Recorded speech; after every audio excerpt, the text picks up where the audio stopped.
ଚାଲ ବୁଲିଯିବା ଚୀନ ଦେଶ। ଜୟ ଜଗନ୍ନାଥ। ଜୟ ଜଗନ୍ନାଥ ଦର୍ଶକ ବନ୍ଧୁ, ଜଗନ୍ନାଥ। ପବିତ୍ର ରଥଯାତ୍ରାର ହାର୍ଦ୍ଦିକ ଅଭିନନ୍ଦନ ଓ ଶୁଭେଚ୍ଛା ସମସ୍ତଙ୍କୁ। ଏହି ରଥଯାତ୍ରା ଦିନ ହିଁ ମୁଁ ମୋର ପ୍ରଥମ ଭିଡ଼ିଓ ୟୁଟ୍ୟୁବ୍ ଚ୍ୟାନେଲରେ ଅପଲୋଡ଼ କରିବା ପାଇଁ ଯାଉଛି, ଯାହାର ଶୀର୍ଷକ ରହୁଛି ଚାଲ ବୁଲିଯିବା ଚୀନ ଦେଶ। ଆଉ ଏଇ ଭିତରେ ମୁଁ ଆପଣଙ୍କୁ ଚୀନର ବହୁତ କିଛି ଜିନିଷ ଦେଖାଇବି, ବାକି ସବୁ ଜିନିଷ ଧୀରେ ଧୀରେ ଆସିବ। ପ୍ରଥମ ଭିଡ଼ିଓରେ ଆମେ ଆଲୋଚନା କରିବା କି କେମିତି ଆମେ ଚୀନକୁ ଯାଇପାରିବା, କେତେ କ'ଣ ଖର୍ଚ୍ଚ ହେବ, ସେଥିପାଇଁ କ'ଣ ଜରୁରୀ ଡକୁମେଣ୍ଟସ୍ ଦରକାର, କ'ଣ ସବୁ ଜିନିଷ ଦରକାର। ତ ଏଇଟା ହେଉଛି ଏଠିକାର ଗୋଟେ ନର୍ମାଲ ପାର୍କ। ତ ମୁଁ ଆଶା କରୁଛି କି ଏହା ଉପରେ ଡିଟେଲ୍ସ ଭିଡ଼ିଓ ପରେ କିଛି ସମୟ ପରେ ଆସିଯିବ। ସବୁ ଜିନିଷ ଧୀରେ ଧୀରେ ଆସିଯିବ, ତ ସେଥିପାଇଁ କିଛି ଟେନସନ୍ ନିଅନ୍ତୁନି। ସବୁ ଜିନିଷ ଆପଣଙ୍କୁ ଗୋଟି ଗୋଟି କରି ଡିଟେଲ୍ସ ଭିଡ଼ିଓ ଆସିଯିବ କିଛି ଦିନ ପରେ, ତ ସବୁ କିଛି ଦେଖିପାରିବେ। ସେ ପର୍ଯ୍ୟନ୍ତ ଟିକେ ଅପେକ୍ଷା କରନ୍ତୁ।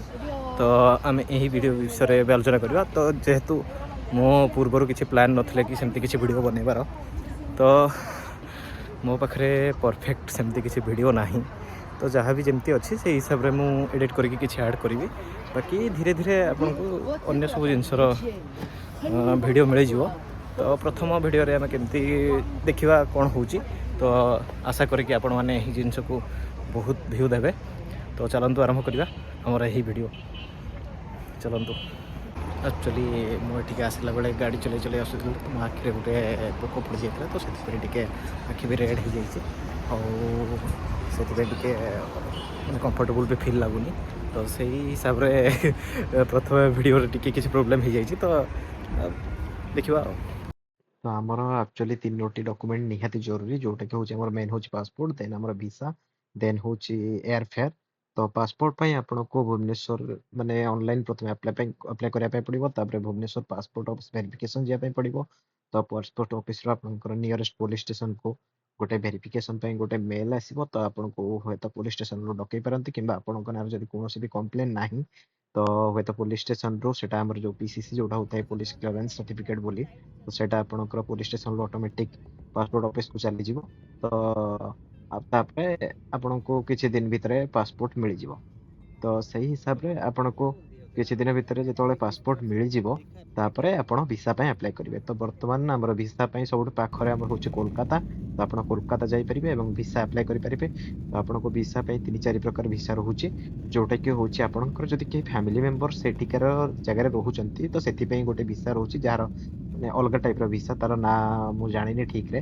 ଏବଂ ବିଜନେସ୍ କ୍ଲାସ୍ର ଭିସା ରହୁଛି। ବିଜନେସ୍ ପାଇଁ ଆପଣ ଯଦି ବିଜନେସ୍ ପ୍ରପୋଜାଲ୍ ପାଇଁ ଅନ୍ୟ କଣ୍ଟ୍ରିକି ଯିବା ପାଇଁ ଚାହୁଁଛନ୍ତି, ସେଥିପାଇଁ ଆପଣଙ୍କର ରହୁଛି ଆମର ବିଜନେସ୍ ଭିସା।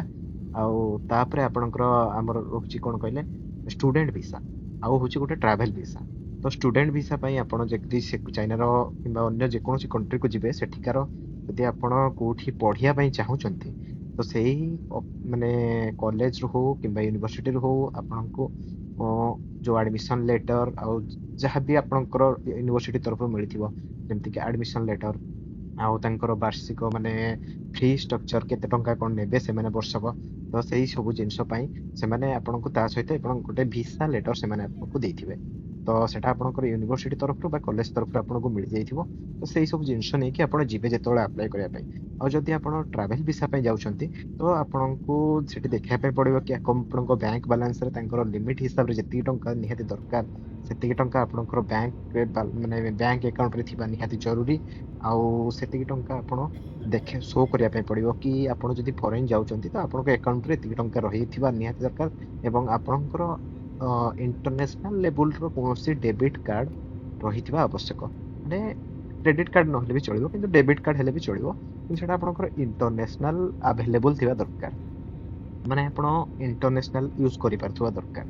ଏବଂ ଏଇ ସବୁ ଜିନିଷ ଦେଖିବେ। ତ ବର୍ତ୍ତମାନ ତ ଆପଣଙ୍କୁ ଟ୍ରାଭେଲ୍ ଭିସା ବହୁତ କଷ୍ଟକର ହେଇଯିବ ଚାଇନାକୁ ଆପ୍ଲାଏ କରିବା ପାଇଁ, କିନ୍ତୁ ହେଲେ ବି ଆପଣଙ୍କୁ ମିଳିଯିବ। କିନ୍ତୁ ଆଉ ଆପଣ ଯେତେବେଳେ କୋଲକାତାକୁ ଯିବେ ଭିସା ଆପ୍ଲାଏ କରିବା ପାଇଁ, ତ ଆପଣ ଭିସା ଆପ୍ଲାଏ କଲେ ସେତେବେଳକୁ ଆପଣଙ୍କୁ ପାଖାପାଖି କହିପାରୁନି, କାହିଁକିନା ବର୍ତ୍ତମାନ ଆମେ ଯେତେବେଳେ କରିଥିଲୁ କୋଭିଡ ପରେ ପରେ ଜଷ୍ଟ ଥିଲା, ସେତେବେଳେ ଆମକୁ 3 ମାସ ପାଇଁ ସେମାନେ 8,000 ସମଥିଙ୍ଗ ନେଇଥିଲେ।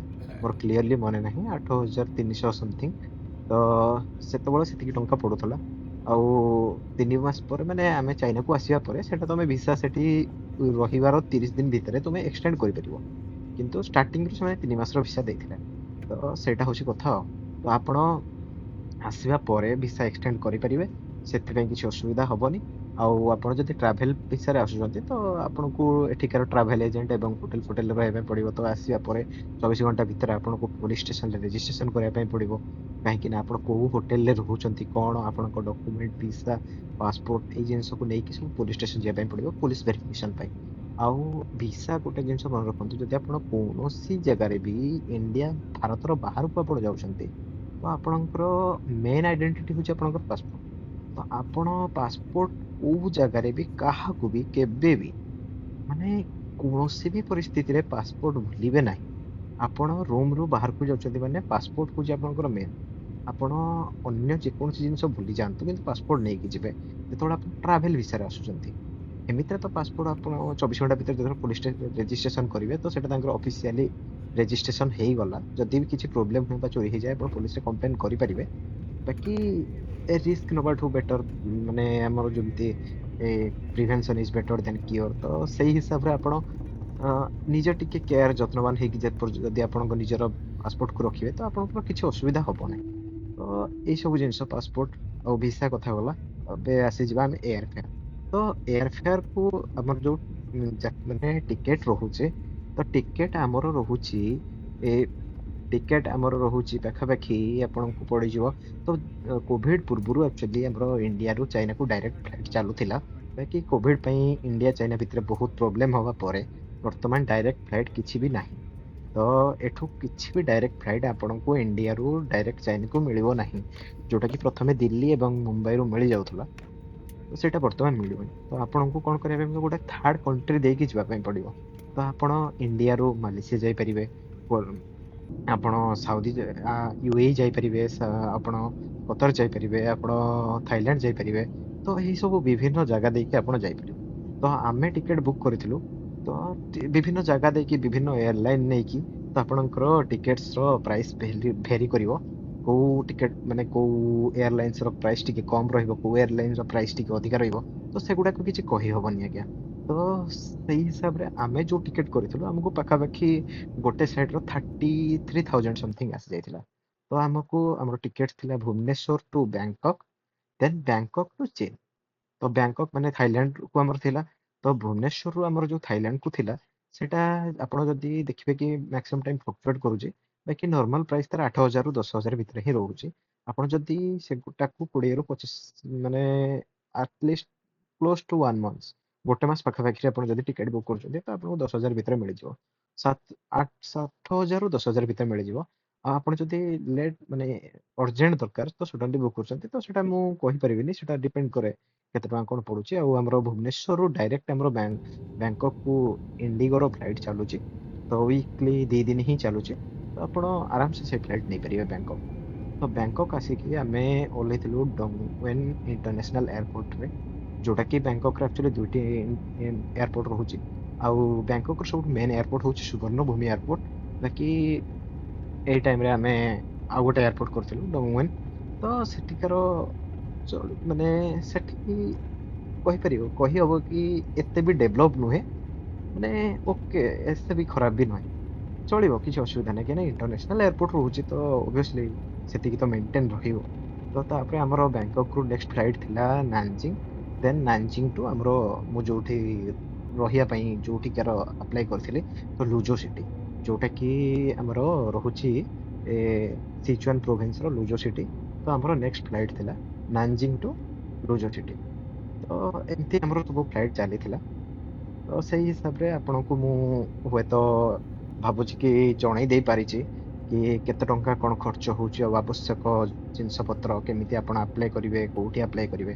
ଆଉ ପାସପୋର୍ଟ ପାଇଁ ଆପଣଙ୍କୁ ପ୍ରଥମେ ଅନଲାଇନ୍ ପୋର୍ଟଫୋଲିଓ ଆମର passport.gov.in, ମୋର ଠିକରେ ମନେ ନାହିଁ କାହିଁକି ନା ଅଲମୋଷ୍ଟ 2-3 ବର୍ଷ 2-3 ବର୍ଷ ନାହିଁ, ଆକ୍ଚୁଆଲି ମୁଁ ପାସପୋର୍ଟ ଆପ୍ଲାଏ କରିଥିଲି 2020ରେ, କୋଭିଡ ପୂର୍ବରୁ, ସରି କୋଭିଡ ପରେ ପରେ। ତ ସେଇଥିପାଇଁ ମୋର ଠିକରେ ମନେ ନାହିଁ। ତ ଅ, ଆପଣ ଦେଖିପାରିବେ, କିଛି ଅସୁବିଧା ନାହିଁ। ଆପଣ ଯଦି କିଛି ଅସୁବିଧା ହୁଏ ଆପଣ ଗୁଗଲରେ ଦେଖିପାରିବେ ଏବଂ ଅନଲାଇନ୍ ତାକୁ ଆପ୍ଲାଏ କରିବେ। ଆପ୍ଲାଏ କରିବା ପରେ ଆପଣଙ୍କୁ ଗୋଟେ ସ୍ଲଟ୍ ମିଳିଯିବ। ତ ସେଇ ସ୍ଲଟ୍ରେ ଆପଣ ପାସପୋର୍ଟ ଆପ୍ଲାଏ କରିବା ପାଇଁ ଆମର ମେନଲି 3-4ଟି ଜିନିଷ ଦରକାର। ଗୋଟେ ହେଉଛି ଆମର ରେ ମାନେ ଲୋକାଲ ଆଡ୍ରେସ୍, ପରମାନେଣ୍ଟ ଆଡ୍ରେସ୍, ତା ସହିତ କରେଣ୍ଟ ଆଡ୍ରେସ୍ ପାଇଁ ଆଉ ତା ସହିତ ଆପଣଙ୍କର ବାର୍ଥ ସାର୍ଟିଫିକେଟ୍ ହଉ କିମ୍ବା 10th ସାର୍ଟିଫିକେଟ୍ ହଉ କିମ୍ବା 12th ତ ମୋଷ୍ଟଲି ନାହିଁ, କିନ୍ତୁ 10th ଆଉ ବାର୍ଥ ସାର୍ଟିଫିକେଟ୍ ନିହାତି ଯଦି ଆପଣଙ୍କର ଅଛି, ଏ ଦୁଇଟା ଭିତରୁ ଯୋଉଟା ହେଲେ ବି ଗୋଟେ ଆପଣଙ୍କର ହେଇଯିବ, କିଛି ଅସୁବିଧା ନାହିଁ। ଆଉ ଅନ୍ୟ ଏଇ ସବୁ କିଛି ବେସିକ୍ ଡକ୍ୟୁମେଣ୍ଟସ୍ ଦରକାର। ଆଉ ଆପଣଙ୍କର ଯଦି ଡ୍ରାଇଭିଂ ଲାଇସେନ୍ସ ବି ଅଛି ତାହେଲେ ଆପଣ ଆପ୍ଲାଏ କରିପାରିବେ, କିଛି ଅସୁବିଧା ନାହିଁ। ଯଦି ବି ଆପଣ ଅ, ମାନେ 10th ସାର୍ଟିଫିକେଟ୍ ନାହିଁ କି ବାର୍ଥ ସାର୍ଟିଫିକେଟ୍ ନାହିଁ ତ ଆପଣ ଡ୍ରାଇଭିଂ ଲାଇସେନ୍ସରେ ବି କରିପାରିବେ, କିଛି ଅସୁବିଧା ନାହିଁ। ଆଉ ଅନ୍ୟ ଯେକୌଣସି ଆମର ଗଭର୍ଣ୍ଣମେଣ୍ଟ ଆପ୍ରୁଭ୍ ରହୁଛି ପ୍ୟାନ୍ କାର୍ଡ ବିରା ବି ଆପଣ କରିପାରିବେ। ତ ଏଇ ସବୁ ଜିନିଷ ସେମାନେ ମାଗନ୍ତି। ଆଧାର କାର୍ଡରେ ବି ହେଇପାରିବ, କିଛି ଅସୁବିଧା ନାହିଁ। ତ ଆମେ ଏଇ ସବୁ ଜିନିଷ ଅଛି ଆଉ। ତ ପାସପୋର୍ଟ ବିଷୟରେ ତ ଗଲା, ଆପଣ ପାସପୋର୍ଟ ଅନଲାଇନ୍ ଫର୍ମ ଫିଲ୍ଅପ୍ କରିବେ, ତାପରେ ଆପଣ ସ୍ଲଟ୍ ବୁକ୍ କରିବେ, ସେଇ ସ୍ଲଟ୍ରେ ଆପଣ ଯିବେ ପାସପୋର୍ଟ ଅଫିସକୁ, ସେମାନେ ଆପଣଙ୍କର ଫଟୋ ନେବେ, ଭେରିଫାଏ କରିବେ, ଫଟୋ ପାଇଁ କିଛି ସମ୍ ଆମାଉଣ୍ଟ ଆପଣଙ୍କୁ ପେ କରିବା ପାଇଁ ପଡ଼ିବ ସେ ଭିତରେ। ତ ଏଇ ସବୁ ଜିନିଷ ଅଛି। ବର୍ତ୍ତମାନ କ'ଣ ମୁଁ କହିପାରିବିନି, ବାକି ଆମେ ଯେତେବେଳେ ଯାଇଥିଲୁ ସେତେବେଳେ ଫଟୋ ପାଇଁ କିଛି ଗୋଟେ ସ୍ମଲ୍ ଆମାଉଣ୍ଟ ପେ କରିବା ପାଇଁ ପଡ଼ୁଥିଲା। ତ ଏଇ ସବୁ ତାପରେ ଆପଣ ପାସପୋର୍ଟ ଆସିଗଲା ପରେ, ଆଉ ପାସପୋର୍ଟ ଆସିଗଲା ପରେ ଆପଣ ଭିସା ପାଇଁ ଆପ୍ଲାଏ କରିବେ। ଆଉ ଭିସା ଆପ୍ଲାଏ କରିବା ପାଇଁ ଆପଣଙ୍କୁ ଆମର ନିୟରେଷ୍ଟ ହଉଛି କୋଲକାତା ରହୁଛି, ତ ଆପଣଙ୍କୁ କୋଲକାତା ଯିବା ପାଇଁ ପଡ଼ିବ। ତ କୋଲକାତାରେ ଆପଣ ଯାଇକି ଭିସା ଆପ୍ଲାଏ କରିପାରିବେ। ତ ଆପଣଙ୍କୁ ତ ମୁଁ ଭିସା ପାଇଁ କେତେ କ'ଣ ଖର୍ଚ୍ଚ ହବ କହିଦେଇଥିଲି ପୂର୍ବରୁ, ଏବଂ ଏଇଥିରେ ବି ଆପଣଙ୍କୁ ଏୟାର ଫେୟାର ମାନେ ଫ୍ଲାଇଟ୍ ଟିକେଟ୍ କେତେ ଟଙ୍କା କେମିତି କ'ଣ ଖର୍ଚ୍ଚ ହବ ମୁଁ କହିଦେଇଛି। ତ ଏଇ ସବୁ ଜିନିଷ ତ ଚାଇନାରେ ଆମେ ଏଁ, ଏଇ ଚାଇନାରେ ଆମେ ଲ୍ୟାଣ୍ଡ କରିବା ପରେ ତାପରେ ନେକ୍ସଟ ଆପଣଙ୍କୁ ଯାହା ହବ ମୁଁ କହିବି। ଆପଣ ଚାଇନାର ଅଫିସିଆଲ କରେନ୍ସି ହଉଛି ଆରଏମବି, ମାନେ ରେନମିନବି, ବଟ୍ ତାକୁ ସର୍ଟରେ ଆମର ୟୁଆନ୍ କହିପାରିବା। ମାନେ ୟୁଆନ୍ ହିଁ କୁହାଯାଏ, ୟା ଫିର ମୋଷ୍ଟଲି ୟୁଆନ୍ ହିଁ କୁହାଯାଏ। ବାକି ଲୋକାଲ ଲାଙ୍ଗୁଏଜ କିଛି କିଛି ଟିକେ ଟିକେ ଅଲଗା ରହୁଛି ସବୁ ଜାଗାରେ, ତ ସେଥିପାଇଁ କିଛି କହିହବନି। ଆଉ ହଉଛି ଆମର ଏଇସବୁ ଜିନିଷ ଦରକାର ଆପଣ ପହଞ୍ଚିବା ପରେ। ତାପରେ ଆପଣ ଆଉ କ'ଣ, ମୋର ଯେତିକି ମନେ ଅଛି, କାହିଁକିନା ମୁଁ ଆସିଗଲିଣି ଅଲରେଡ଼ି ବହୁତ ଦିନ ହେଇଗଲାଣି, ତ ମୋର ଠିକରେ ମନେ ନାହିଁ, ବାକି ଯେତିକି ବି ମନେ ଅଛି ମୁଁ ଆପଣଙ୍କୁ ସେତିକି ଜଣାଉଛି। ଏଇ ସବୁ ଜିନିଷ ତ ଆପଣଙ୍କୁ ଏଠି ଯେତେବେଳେ ଆପଣଙ୍କର ବର୍ତ୍ତମାନ ତ ଚାଇନିଜ କରେନ୍ସି ଟିକେ ଅଧିକା ରହୁଛି, ଆମର ପାଖାପାଖି ମାନେ ଚାଇନାର 1 RMB ଯୋଉଟା କି 1 yuan ଆମର ମାନେ ଇଣ୍ଡିଆନ କରେନ୍ସିରେ ପାଖାପାଖି 12 ଟଙ୍କା ରହୁଛି। ତ ଆପଣ ଯେତେବେଳେ ଏଠିକି ଆସିବେ ଆପଣଙ୍କ ପାଖରେ କିଛି କ୍ୟାସ୍ ନେଇକି ଆସିବାଟା ହିଁ ବେଟର ହବ। ଯଦି ଆପଣଙ୍କ ପାଖରେ ଇଣ୍ଟରନ୍ୟାସନାଲ ଡେବିଟ୍ କାର୍ଡ ରହୁନି, ଯଦି ଆପଣଙ୍କ ପାଖରେ ଇଣ୍ଟରନ୍ୟାସନାଲ ଡେବିଟ୍ କାର୍ଡ ଅଛି ତ ସେ ଆପଣ ଆସିବା ପରେ ଏଠି ଯେକୌଣସି ଏଟିଏମରୁ ଆପଣ ପଇସା ଉଠେଇ ପାରିବେ, ତ ଆପଣଙ୍କର କାର୍ଡ ଦ୍ୱାରା। ତ ଆପଣ ଯେତେବେଳେ କାର୍ଡରୁ ଉଠେଇବେ ଆପଣଙ୍କୁ ବହୁତ ମାନେ ବ୍ୟାଙ୍କ ଚାର୍ଜେସ୍ ବୋଲି ଗୋଟେ କଟିବ। ତ ଆପଣ ଯଦି 1000 RMB ଉଠଉଛନ୍ତି, ମାନେ ଯୋଉଟା କି ଆପ୍ରୋକ୍ସିମେଟଲି 12,000 ଟଙ୍କା ପାଖାପାଖି ଆସିବା କଥା, କିନ୍ତୁ ଆପଣଙ୍କ ଆକାଉଣ୍ଟରୁ 13,000 ସମଥିଙ୍ଗ କଟିବ। 13,400ରୁ ମାନେ 300ରୁ 450 500 ଭିତରେ ହିଁ, 300ରୁ 13,000, 300ରୁ 500 ଭିତରେ କଟିବ, ଯୋଉଟା କି ଆମର ବ୍ୟାଙ୍କ ଚାର୍ଜେସ୍ ବୋଲି କାଟିକି ନେଇଯାଉଛନ୍ତି ସେମାନେ। ବ୍ୟାଙ୍କ ଚାର୍ଜେସ୍ ହିଁ ନେବ, କାହିଁକିନା ଆପଣ ଫରେନ୍ କଣ୍ଟ୍ରିରେ ଯେତେବେଳେ ଆପଣ ନିଜର ଡେବିଟ୍ କାର୍ଡ ୟୁଜ୍ କରିବେ ତ ସେତେବେଳେ ଏକ୍ସଟ୍ରା ଚାର୍ଜେସ୍ ନିଅନ୍ତି। ଆଉ ଯଦି ଏଠିକାର ଟ୍ରାନ୍ସପୋର୍ଟ ସିଷ୍ଟମ ଆଉ ଏଇସବୁ ଜିନିଷ ଦେଖିବା ପାଇଁ ଗଲେ, ଟ୍ରାନ୍ସପୋର୍ଟିଂ ସିଷ୍ଟମ ବହୁତ ଭଲ। ତ ଆପଣଙ୍କୁ ନର୍ମାଲି ଏଠି ଖାଇବା ପିଇବା ରହିବା ପାଇଁ କିଛି ଅସୁବିଧା ହବନି। ଆଉ ଏଠିକାର ଖାଇବା ମାନେ ଆମେ ତ ଫାଷ୍ଟ ଆସିଥିଲୁ ତ ଆମକୁ ବହୁତ କିଛି ମାନେ ବହୁତ ସ୍ମେଲ ହିଁ କରୁଥିଲା, ମାନେ ଜଣା ହିଁ ପଡୁନଥିଲା ସେମାନଙ୍କର ମସଲା କେମିତି କ'ଣ ୟୁଜ କରୁଛନ୍ତି। ବାକି କିଛି ଦିନ ରହିବା ପରେ ତ ଏବେ ଆଡପ୍ଟ ହେଇଗଲାଣି। ଆଉ ଖାଇବା ବି ଓକେ, ଏମିତି ବି ଟେଷ୍ଟ ବି କାଫି କିଛି କିଛି ଆଇଟମ ଅଛି ଯୋଉଟା କି ଆମର ପୁରା ସେମ୍ ରହୁଛି। ଆମେ ଯେମିତି ସେଠିକାର ଆମେ ନୁଡଲ୍ସ ଖାଉଛନ୍ତି ଇଣ୍ଡିଆରେ ବା ଚାଉମିନ ଖାଉଛନ୍ତି, ତ ଏଠିକାର ସେମିତି ନୁଡଲ୍ସ ଆସୁଛି। ଆଉ ଯୋଉଟା କି ଆକ୍ଚୁଆଲି ଚାଇନିଜ ଫୁଡ ହିଁ, ତ ଚିଲି ଚିଲି ଆଇଟମ ସବୁ ରହୁଛି। ତ ବହୁତ କିଛି ଜିନିଷ ଅଛି ଯୋଉଟା କି ସିମିଲାର ରହୁଛି ଆଇଟମ୍ସ, ତ ଟେଷ୍ଟ ବି ସିମିଲାର ରହୁଛି। ତ ଏମିତି କିଛି ଅଛି ଆଇଟମ। ଆପଣଙ୍କୁ ଏଠିକାର ଲୋକାଲ ମାନେ ମାର୍କେଟ ବି ବହୁତ ଗୁଡ଼ାଏ ଅଛି, ସୁପର ମାର୍କେଟ ବି ଅଛି। ତ ଆପଣଙ୍କୁ ଯଦି ନୂଆ ନୂଆ ଆସୁଛନ୍ତି ତ ଆପଣ ସୁପର ମାର୍କେଟରୁ ହିଁ ଜିନିଷ ପତ୍ର କିଣିବାଟା ହିଁ ବେଟର ହବ, କାହିଁକିନା ଆପଣ ଯେତେବେଳେ ଗାଁ ଟାଇପର ଯୋଉ ନର୍ମାଲ ମାର୍କେଟ ରହୁଛି ତ ସେଠିକି ଆପଣ ଯେତେବେଳେ ଯିବେ ଆପଣ କିଛି ବୁଝିପାରିବେନି ତାଙ୍କ କଥାବାର୍ତ୍ତା। ସୁପର ମାର୍କେଟ ଗଲେ ଆପଣଙ୍କୁ କ'ଣ ହବ, ସୁପର ମାର୍କେଟରେ ଆପଣଙ୍କର ପ୍ରାଇସ୍ ବି ଲେଖା ଥିବ, ମାନେ ଇଂଲିଶରେ ବି କିଛି କଥା ହେଇପାରିବେ, ମାନେ କିଛି ଲୋକ ମିଳିଯିବେ। ବାକି ଲୋକାଲ ଲୋକମାନେ ଇଂଲିଶ ଜାଣନ୍ତି ହିଁ ନାହିଁ, ତ ସେମାନଙ୍କୁ ଆଇଦର ତମେ ଚାଇନିଜରେ କହିବା ପାଇଁ ହିଁ ପଡ଼ିବ। ଆଉ ତମେ ଯେତେବେଳେ ନୂଆ ଆସିବ ତ ତମକୁ ତ ଚାଇନିଜ ଠିକରେ ଜଣା ହିଁ ନଥିବ। ତ ବହୁତ କିଛି ପ୍ରୋବ୍ଲେମ ହୁଏ ଆକ୍ଚୁଆଲି ଏଇସବୁ ଜିନିଷ। ଆଉ ଏଠିକି ଆସିବା ପରେ ନର୍ମାଲ ଆପଣ ଦେଖିବେ କି କମ୍ପେୟାର କଲେ ଇଣ୍ଡିଆ ଅପେକ୍ଷା ଟିକେ ପ୍ରାଇସ୍ ଅଧିକା। ଆଉ ଏଠି ପାଣି ଆପଣଙ୍କୁ କିଣିକି ପିଇବା ପାଇଁ ପଡ଼ିବ, କାହିଁକିନା ଆପଣଙ୍କୁ ଲୋକାଲରେ ପାଣି ଆଭେଲେବୁଲ ବହୁତ କମ୍। ସେମାନେ ଲୋକାଲ ପାଣି ପିଅନ୍ତି ହିଁ ନାହିଁ। ଆପଣଙ୍କୁ ପାଣି ମିଳିଯିବ ଲୋକାଲରେ ମାନେ ଟ୍ୟାପ୍ ଫ୍ୟାପ୍ ମିଳିଯିବ, ବାକି ଆପଣ ସେ ପାଣି ପିଇବା ଉପଯୋଗୀ ନୁହେଁ, କାହିଁକିନା ଏଠି ବହୁତ କ୍ଲୋରିନ୍ କଣ୍ଟେଣ୍ଟ ରହେ। ତ ଆପଣଙ୍କ ଦାନ୍ତ ବହୁତ ଖରାପ ହେଇଯାଇପାରେ, ଆପଣଙ୍କର ଚୁଟି ଝଡ଼ିପାରେ, ବହୁତ ଜିନିଷ ଏଠି ପ୍ରୋବ୍ଲେମ୍ ହୁଏ। ତ ଏଇସବୁ ଜିନିଷ ହୁଏ। ଆପଣ ଗୋଟେ ଯେତେବେଳେ ରହିବେ ନା ହୋଟେଲରେ, ଆପଣ ଦେଖିବେ ଆପଣଙ୍କୁ ଏଠି ବହୁତ ଜାଗାରେ ଆପଣଙ୍କୁ କଣ୍ଡିସନ ମିଳିଯିବ କି ଆପଣ ନିଜେ ରୋଷେଇ କରିପାରିବେ। ଯେମିତିକି ଆପଣ ବାହାରକୁ ଯାଇକି ହଟପଟ ବୋଲି ଗୋଟେ ଜିନିଷ, ଯେଉଁଥିରେ କି ସେମାନେ ଆପଣଙ୍କୁ ସବୁ ଜିନିଷ ଦେଇଦେବେ, ଆପଣ ନିଜେ ଆପଣଙ୍କ ହିସାବରେ ରୋଷେଇ କରି ଖାଇବେ। ତ ସେଇ ଜିନିଷର ଚାହିଦା ବହୁତ ଅଛି ଏଠି। ଆପଣ ସେଠିକି ଯାଇକି ଖାଇପାରିବେ। ବାକି କଷ୍ଟ ଟିକେ ତ ଆପଣଙ୍କୁ ଯେତେବେଳେ ଆସିବେ ଆପଣଙ୍କୁ ଲାଗିବ କି ବହୁତ କଷ୍ଟଲି ରହୁଛି, କାହିଁକିନା ଆପଣ ଗୋଟେ ଟାଇମର ଖାଇବା ନା ଆପଣଙ୍କୁ ପାଖାପାଖି ପଡ଼ିଯିବ 20ରୁ 30 RMB ପାଖାପାଖି।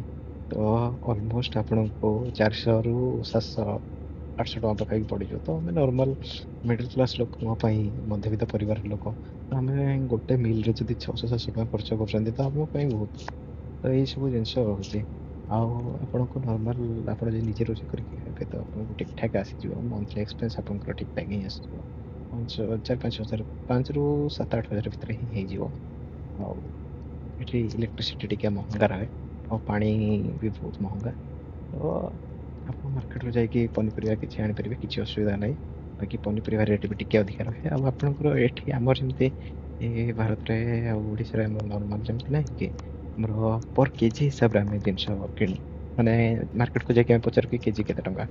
ବାକି ଚୀନରେ ତାର ଜିନିଷ ରହୁଛି କି ଚୀନରେ ପର କେଜି ନାହିଁ, ସେମାନେ ପର ଚିନ୍ ହିସାବରେ, ମାନେ ପର ଚିନ୍ ମିନ୍ସ 500 ଗ୍ରାମ, ମାନେ ଅଧା କିଲେ। ଆମ ହିସାବରେ ନର୍ମାଲ ଗାଁଉଲି ଲୋକଙ୍କ ହିସାବରେ ଅଧା କିଲେ। ତ ଅଧା କିଲୋଟା ଯେତିକି ଟଙ୍କା ଆଉ। ତ ଆମେ ଏଠି ବାହାରକୁ ଯେତେବେଳେ ଯିବା ନା, ଆମମାନଙ୍କର ବେସିକ୍ ବା ଷ୍ଟାଣ୍ଡାର୍ଡ ୟୁନିଟ୍ ହେଉଛି ଅଧା କିଲେ। ତ ଆପଣ ଯାହା ବି କିଣିବେ ସେମାନେ ଅଧ କିଲୋ ହିସାବରେ ହିଁ କିଣିବା ପାଇଁ ଦେବେ। ତାଠୁ ଅଧିକା ମାନେ ସେମାନେ ଯାହା ବି ପ୍ରାଇସ୍ କହିବେ ନା ସେଟା ଅଧ କିଲୋ ହିସାବରେ ହିଁ କହିବେ। ଆଉ ସୁପର ମାର୍କେଟରେ ସବୁ ଜାଗାରେ ଲେଖା ହିଁ ହେଇଥିବ କି ପର ଚିନ୍, ମାନେ ଅଧେ କିଲୋକୁ ଯାହା ବି ଯୋଉଠି ବି ଆପଣ ଦେଖିବେ ନା ତ ସେଟା ଅଧେ କିଲେ। ତ ଆମେ ପ୍ରଥମେ ଯେତେବେଳେ ଆସିଥିଲୁ ଆମେ କନଫ୍ୟୁଜ ହେଇଯାଇଥିଲୁ କି ପର କେଜି ହିସାବରେ ବୋଧେ ଆପଣଙ୍କୁ ସେ ଆମକୁ କହୁଛନ୍ତି। ବାକି କେଜି ହିସାବରେ ନା ପ୍ରାଇସ୍ ମାନେ କମ୍ପାରେଟିଭଲି ଇଣ୍ଡିଆ ଅପେକ୍ଷା ଟିକେ ଅଧିକା ରହିବ। ଆଉ ଷ୍ଟାଣ୍ଡାର୍ଡ ଲିଭିଂ କଷ୍ଟ ମଧ୍ୟ ଚାଇନାରେ ଅଧିକା ରହୁଛି। ଆଉ ଆପଣ ଯେତେବେଳେ ଥରେ ଚାଇନା ଆସିବେ ନା, ଆପଣ ସିଟି ଆଉ ରୋଡ ସବୁ ମାନେ ରାସ୍ତା ସବୁ କ୍ଲିନ୍, ସିଟି ଏତେ କ୍ଲିନ୍, ଆପଣଙ୍କୁ ମାନେ ସତ କହିବା ପାଇଁ ଗଲେ ନା ବାହାରେ ଲୋକ ଯେତିକି କହୁଛନ୍ତି ନିଜ ବିଷୟରେ କି ସିଏ ସେୟା ସେୟା, ବାକି ଏଇ ସବୁ ହଉଛି ନା ରାଜନୀତିର ପ୍ରପାଗଣ୍ଡା, ଯୋଉଟା ସତ କଥା। ତ ଆମେ ରହିବା ପରେ ଆମେ ଦେଖିଲୁ କି ନାଇଁ ଲୋକମାନେ ବହୁତ ନର୍ମାଲ ନର୍ମାଲ ମିଶୁଛନ୍ତି। ତ ସେଟା ବୋର୍ଡରରେ କଣ ହଉଛି ସେଟା ଅଲଗା କଥା। ବାକି ତମେ ଯେତେବେଳେ ଆସିକି ଭିତରେ ତାଙ୍କ ଦେଶ ଭିତରେ ରହିବ ନା, ବହୁତ ଜିନିଷ ଆପଣଙ୍କୁ ବହୁତ ଭଲ ଲାଗିବ। ଏଇ ସବୁ ମାନେ ରାସ୍ତା ସମସ୍ତ ପୁରା କ୍ଲିନ୍, ଏଇ ସବୁ ଜିନିଷ ମାନେ ବହୁତ ଭଲ। ଆମେ ବର୍ତ୍ତମାନ ଯାଏ ଯେତିକି କିଛି ଲୋକଙ୍କୁ ବି ଦେଖିଛୁ, ଲୋକମାନଙ୍କ ସହିତ କଥାବାର୍ତ୍ତା କଥା ହବା ଯାହାବି ବହୁତ ବଢିଆ। ତ ସେଇ ସବୁ ଜିନିଷ ରହୁଛି, ଆମେ ଏଠି କିଛି କହିପାରିବାନି। ଆଉ ତ ଦେଖାଯାଉ, ବାକି ଗଭର୍ଣ୍ଣମେଣ୍ଟ ରୁଲ୍ ଏଠି ବହୁତ ଷ୍ଟ୍ରିକ୍ଟ। ଆପଣ ପୋଲିସ ରୁଲ୍ ବି ବହୁତ ଷ୍ଟ୍ରିକ୍ଟ, ଟ୍ରାଫିକ ରୁଲ୍ ବି ବହୁତ ଷ୍ଟ୍ରିକ୍ଟ। ଆଉ ଚୋରି ଫୋରି କେସ୍ ବା କମ୍ପ୍ଲେନ୍ ବା ଆମର ଯେତିକି ମାନେ କଣ କହିବି, ଆମର ଯେତିକି ପ୍ରୋବ୍ଲେମ ସବୁ ହଉଛି ମାନେ ଚୋର ଡକାୟତି, ଏସବୁ ଜିନିଷ ଏଠି ନାହିଁ।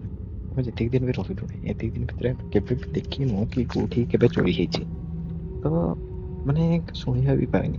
ତ ଚୋରି ହବା ନା ଏଠି ବହୁତ କମ୍। ଆଉ 各位旅客，ଆପଣଙ୍କୁ 欢迎您来 ରାସ୍ତାର 到 ସବୁ 泸州 ଜାଗାରେ 娱乐 କ୍ୟାମେରା 体育 ମିଳିଯିବ। 场。 ଆଉ 现 କ୍ୟାମେରା 在外的 ଏତେ 温 ଅଛି 度 ଆପଣଙ୍କୁ 5摄氏 ଲୋକ 度， କମ୍ କ୍ୟାମେରା 平 ବେଶୀ 均 ମିଳିବେ। 华氏度。 ପ୍ରତି 飞机航 ଜାଗାରେ 班环境 ପ୍ରତି 一般 ଟ୍ରାଫିକ 气流， ଜାଗାରେ ଆପଣଙ୍କୁ 为了您 ଆଉ 和他 ଲୋକମାନେ 人的安 ଏତେ 全，请 ମାନେ 系 ୱେଲ୍ 得在 ଡେଭଲପ, 座位上，并 ମାନେ 系好安 ଡେଭଲପ 全 ତ ନୁହେଁ 带， ୱେଲ୍ ଏଜୁକେଟେଡ୍। 确保您的手机 ମାନେ 妥善安 କୌଣସି 放， ଜାଗାରେ 直 ବି 到安全 ଆପଣଙ୍କୁ 带指示灯熄灭。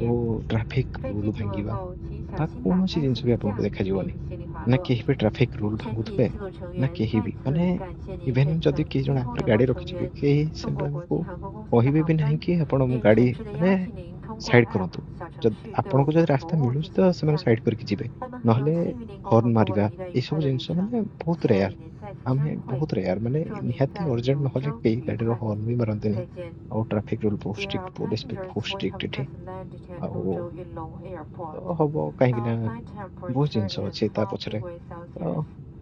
ସେ ସବୁ Of ଆଡକୁ ଯିବା ନାହିଁ। 41 degrees ଆପଣ Fahrenheit. ଓ କିଛି Consider ନାହିଁ ଆପଣଙ୍କୁ ମତେ ମୋ search ହିସାବରେ for ଆପଣଙ୍କୁ content ପ୍ରଥମେ and ମାନେ make ଯାହା ଯାହା sure ଜାଣିବା that କଥା କି your କେମିତି ଯିବେ text shows କଣ properly. କଣ ଜିନିଷ ଦରକାର Exit ଆପଣ on ସବୁ user. କଲା ପରେ କଣ କରିବେ Click କେମିତି ଯିବେ ତ ଏହିସବୁ ଜିନିଷ ମୁଁ open in the ଭାବୁଛି କି open the ଆପଣଙ୍କୁ ମୁଁ compartment ଠିକ ଭାବରେ as ଯେତିକି items inside the ନିହାତି main ଜରୁରୀ box.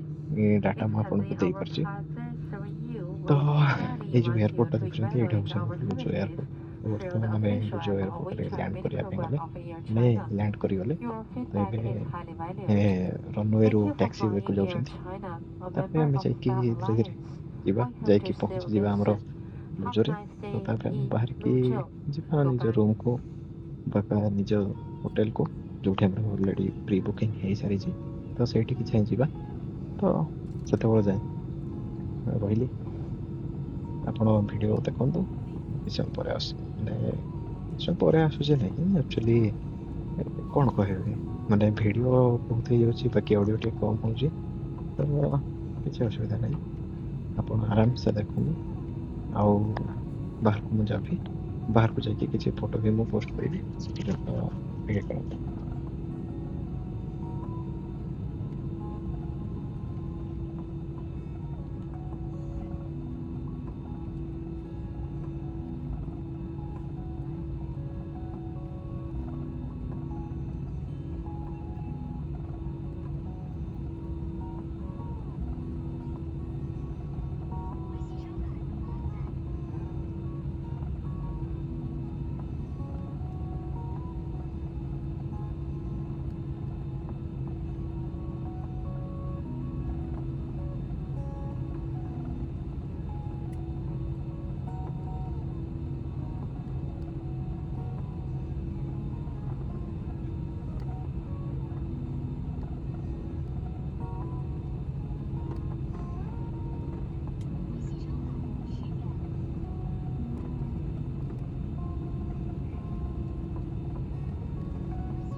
ଫାଇନାଲି ଆମେ ବାହାରକୁ ଆସିଗଲୁ ତ ବାହାରକୁ ଆସିବା ପରେ ଆମେ କିଛି ଫଟୋ ଏଠି ନେଇକି ଅପଲୋଡ଼ କରିଛୁ ଆଉ ଫାଇନାଲି ଆଗକୁ ଦେଖା ହେବ ନେକ୍ସଟ ଭିଡ଼ିଓରେ ସେ ପର୍ଯ୍ୟନ୍ତ ଯାଏ ଯଦି ଆପଣ ଦର୍ଶକ ବନ୍ଧୁମାନଙ୍କୁ ଏହି ଭିଡ଼ିଓଟି ଭଲ ଲାଗିଥିବ ତ ଆପଣ ଯଥେଷ୍ଟ ମାତ୍ରାରେ ଏହାକୁ ସେୟାର କରନ୍ତୁ ଲାଇକ୍ କରନ୍ତୁ ଏବଂ ବେଲ୍ ଆଇକନ୍ ଦବାଇକି ଆପଣଙ୍କୁ ଲେଟେଷ୍ଟ ଅପଡ଼େଟ୍ ପାଇଁ ଆମ ସହିତ ଯୋଡ଼ି ରୁହନ୍ତୁ ଏତିକି କହୁଛି ତ ଦୟାକରି ଆପଣମାନେ ଚେଷ୍ଟା କରନ୍ତୁ କି ଆପଣ ଆପଣଙ୍କ ସାଙ୍ଗମାନଙ୍କ ସହିତ ସେୟାର କରନ୍ତୁ ବହୁତ ଜଲ୍ଦି ବହୁତ ଗୁଡ଼ାଏ ଭିଡ଼ିଓ ଆସିଯିବ ସେଥିପାଇଁ ଆପଣ ଆଦୌ ବ୍ୟସ୍ତ ହୁଅନ୍ତୁ ନାହିଁ ଆମର ଭିଡ଼ିଓକୁ ବହୁତ ଜଲ୍ଦି ଦେଖିବା ପାଇଁ ଆପଣ ବେଲ୍ ଆଇକନ୍କୁ ପ୍ରେସ୍ କରନ୍ତୁ ଲାଇକ୍ ସେୟାର ଏବଂ ସବସ୍କ୍ରାଇବ୍ କରନ୍ତୁ ଧନ୍ୟବାଦ ରଖୁଛି ପୁଣି ଦେଖା ହେବ ଆଗାମୀ ଆଉ ଏକ ଭିଡ଼ିଓରେ